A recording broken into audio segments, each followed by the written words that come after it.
আসসালামু আলাইকুম প্রিয় বন্ধুরা, আপনাদের আজকে একটি অবাক করা কাহিনী শোনাবো। ছুটিহীন 66 বছর। প্রিয় বন্ধুরা, এই চ্যানেলটিতে যারা নতুন, দয়া করে চ্যানেলটিকে সাবস্ক্রাইব করুন এবং এই ধরনের তথ্যমূলক ভিডিও সবসময় পেতে চাইলে পাশে বেল আইকনের অল বাটনে ক্লিক করে রাখুন। অফিসে বড় সাহেব হলেই যত বিপত্তি, নানা তাল বাহালা করে এটা সেটা বলে, বসের কাছ থেকে ছুটি বাগিয়ে নেয়নি এমন চাকরিজীবী বলতে গেলে একেবারেই সংখ্যা হাতে গোনা। সবাই চেষ্টা করে বসকে বোকা বানাতে, কিন্তু সবার চেয়ে আলাদা রয় প্রিন্সকা। বোস্টনের কেন্দ্রস্থলের একটি স্টোরে 66 বছর ধরে তিনি চাকুরি করেছেন। রয়ের বর্তমান বয়স 83 বছর হলেও এই দীর্ঘ চাকরি জীবনে একদিনের জন্য ছুটি নেননি, এমনকি অসুস্থতাজনিত কারণেও না। 1946 সালে একটি স্টোরে যখন উদ্বোধন করা হয়, রয় তখন সেখানে যোগদান করেন।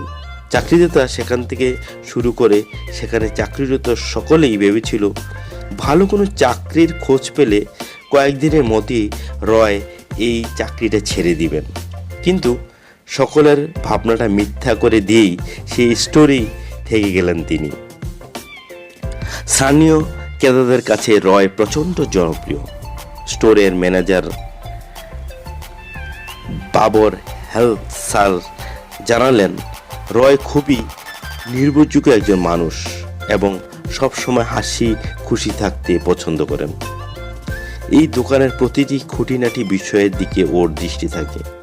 কোনো জিনিস কোথায় রাখা হয়েছে এক লকমায় প্রায় চোখ বন্ধ করে বলে দিতে পারে রয়। মাঝে মাঝে স্ত্রীর সাথে ঘুরতে বেড়াতে পছন্দ করলেও চাকরিটা নিয়ে বেশ আনন্দী আছেন রয়।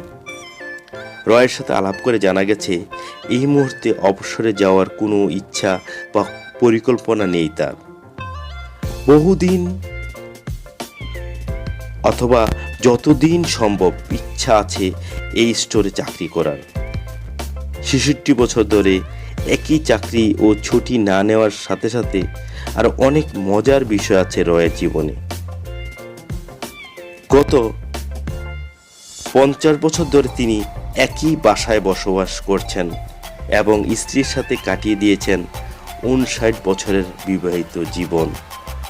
এখন এই ধরনের ঘটনা দেখাই যায় না।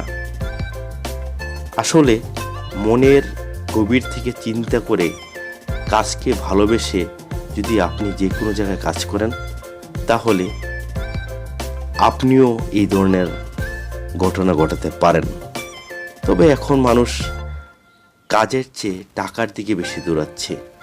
যেখানে সুযোগ পাচ্ছে এখান থেকে ওখানে চলে যাচ্ছে, বসকে তেলিয়ে প্রমোশন বাগিয়ে নিচ্ছে, বড় বড় ইনক্রিমেন্ট নিচ্ছে। এখন সম্পূর্ণ উল্টো হয়ে গেছে। আপনি সৎভাবে কাজ করলেও দেখা যায় সেই মূল্যায়নটা পাবেন না।